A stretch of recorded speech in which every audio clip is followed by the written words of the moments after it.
Lors de son discours donné à l'occasion de ce dîner d'État en son honneur à Versailles, le mercredi 20 septembre, le roi Charles III a eu un clin d'œil pour Jane Birkin.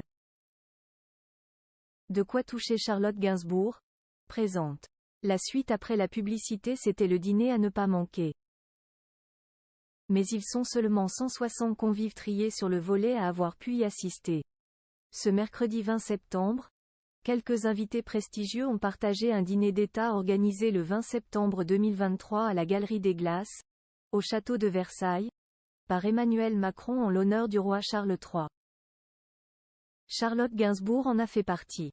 Arrivée seule sur le tapis rouge sans son compagnon Yvan Attal et ses enfants Alice, Ben et Joe, elle a fait sensation dans une robe ultra fendue. Pour se rendre à ce dîner d'État, la comédienne et chanteuse a dû faire un choix crucial entre son père et sa mère, comme elle le rappelait au micro de France Inter.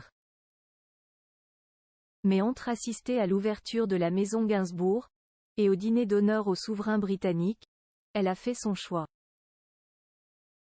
Un choix largement récompensé puisqu'en plus d'avoir pu partager la table du roi Charles III, Charlotte Gainsbourg a assisté à un clin d'œil du souverain à sa mère Jane Birkin. Durant son discours, comme révélé par BFM TV ce jeudi 21 septembre, Charles III a eu un mot pour la chanteuse disparue en juillet dernier. Monsieur le Président, la longue histoire de notre nation a été écrite par d'innombrables hommes et femmes.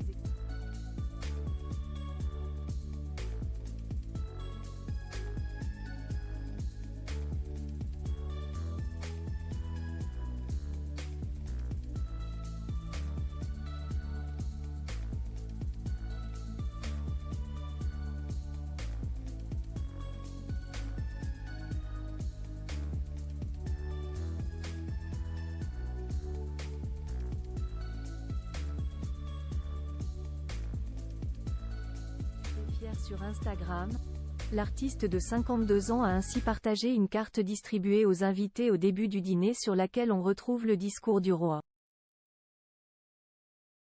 Très fière de cette pensée à Jane Birkin, sa mère qu'elle aime tant et qui est décédée le 16 juillet dernier, Charlotte Gainsbourg a souligné la phrase la concernant.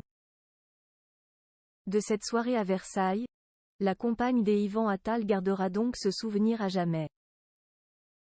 Sur le réseau social, elle a aussi partagé quelques photos de son arrivée, dans une tenue qui a sûrement charmé les invités présents.